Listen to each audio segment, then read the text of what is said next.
So friends, we have explored other services of Amazon. Now we are going to explore Elasticache. It is not a database actually, but it is an in-memory cache, which is very fast because it is cache memory. The data kept in Elasticache is usually in a high demand and must require a high speed. That data is kept in Elasticache. It is also a middle layer in between the web browser and storage. It improves performance of applications. Speed your applications by bypassing database access and disk storage. Elasticache is used for high speed data access. For example, if you have created a website where a person is supposed to log in with his credentials and then retrieve all the resources from that database. But if your website requires multiple time of login, then retrieval and verifying all the times from the original database is a tough job. If you can store some of the credentials or hashes in Elasticache, it would be better and easier for you to do so. It supports two types of engines, memory cached and Redis. You can use either of the two. The Redis is very fast, rapid, and it is highly integrated. We would explore it in the coming slides. And memory cached. So how we can integrate build a solution? This is a typical use case for Elasticache. We can integrate other solutions like DynamoDB, AWS Lambda in virtual private cloud, or API gateway. This is a scenario where, for example, get session is started, get request is made from the API gateway or from the web browser, which is passed through the API gateway to a specific function that is stored on AWS Lambda. The Lambda functions could be setup stations function, stream processor function, and list stations function in this case. The first request is sent to setup station function. Then that function is called and some operations on the database DynamoDB, that is NoSQL database, or you can say replace it with RDS or any other form of database. The function, a lambda function is called, some operations is performed on the database or data sets, retrieved or verified, that could be login or other form of things, which then generates a stream, DynamoDB stream, and triggers another lambda function, that is the stream processor function, which then triggers Elasticache. It fetches some information from Elasticache which was in the backend fetching from other database or other storage like S3, which can also be directly triggered by another script, that is list stations function. This is a typical scenario that a cloud architect is going to devise. Let's study another scenario. This is suppose as we have learned earlier, you can also host a static website using S3 storage. You just need to upload some files, HTML, CSS, or JavaScript files online, and you just generate a file name for index file, and you just click on the link address to that file, and it will open up. So how it could be better work in an integrated environment with using multiple AWS services. So let us see a typical example. We have hosted our website in S3 actually. So this is at the bottom right side, the red one, Amazon S3.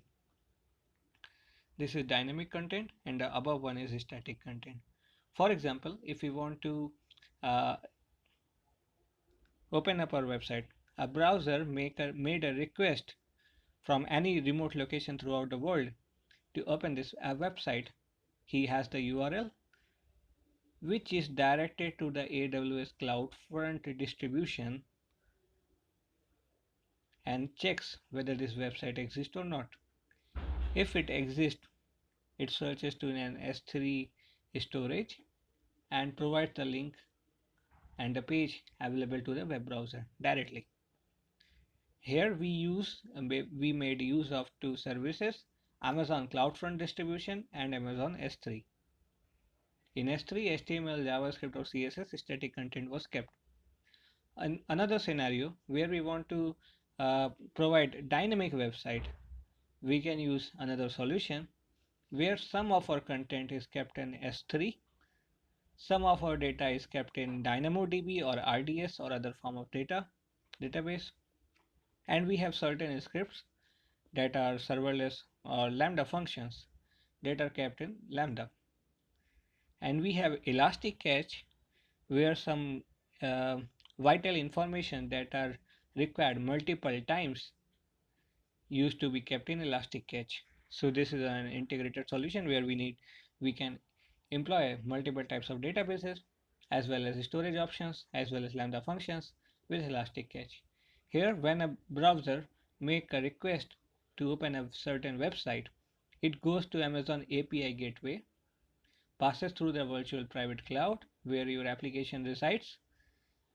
It triggers a Lambda function that may call Amazon DynamoDB, fetch some information from DynamoDB, fetch or write some information to or from RDS, Relational Database Service, using any kind of database, MySQL, Postgres, SQL Server, or other things. Um, Fetch or write some information using Amazon Elasticache that we are exploring right now, and with some login credentials that may require IAM authentication to Amazon S3. Now we can use Elasticache for Redis. So let us explore what is Redis. Redis is an option for Elasticache. It has a managed service, use existing clients, pay as you go is available here. It is available in all public AWS region at launch. It is not available at US Secret or US Government Cloud because we can't host a website in anything in that region. That is restricted to some common users. So Redis is not very typical thing where it is a simple solution using Elasticache. When you create an instance of Elasticache, you have an option to create a Redis. You can use Redis to accelerate your application. It automatically makes use of elastic load balancing, EC2 application instances, app reads, cache. You can use cache memory. It is simply cache for database or any kinds of reach.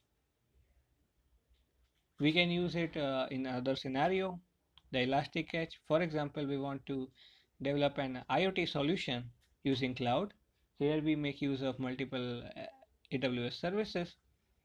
For example, certain event is being triggered by any AWS IoT device, which is authenticated or reflected by AWS IoT service, fetched by that service, recorded by that service, hosted on cloud based on certain domain and login by that device, which may trigger any AWS Lambda function, Lambda code, the serverless code, which may trigger, which may require access to Elasticache or some data, which is fetched from EC2 Elastic Compute Cloud or computed on that behalf and reflected back to Elasticache.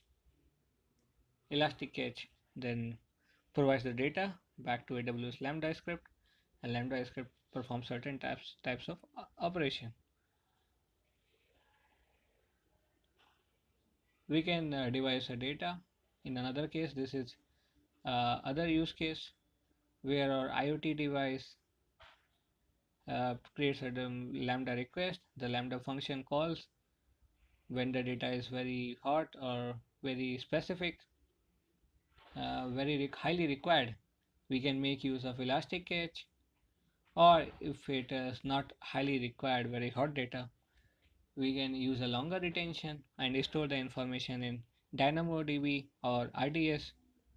Or when the data is very less useful, or the size of data is very large or quantity is very large, and we could not afford elastic cache in that scenario, or actually does not need that data, we can store in the vault or warehouse, either in Glacier or Amazon S3, using Amazon Kinesis Firehouse.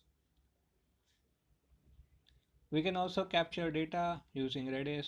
This is another use case similar to that thing.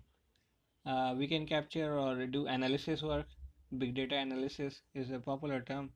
If we have an information about a site or certain kind of data application, we could do analysis using Amazon Kinesis streams from the data source and store in either of the format.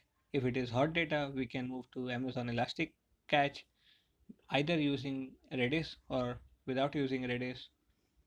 If it has longer retention, we may use RDS or DynamoDB, or when it is not useful at all in real time, we can uh, store it at cold vault. So this was Elasticache. We can make complex applications or solutions using Elasticache. So keep learning, keep moving ahead, keep building a solution.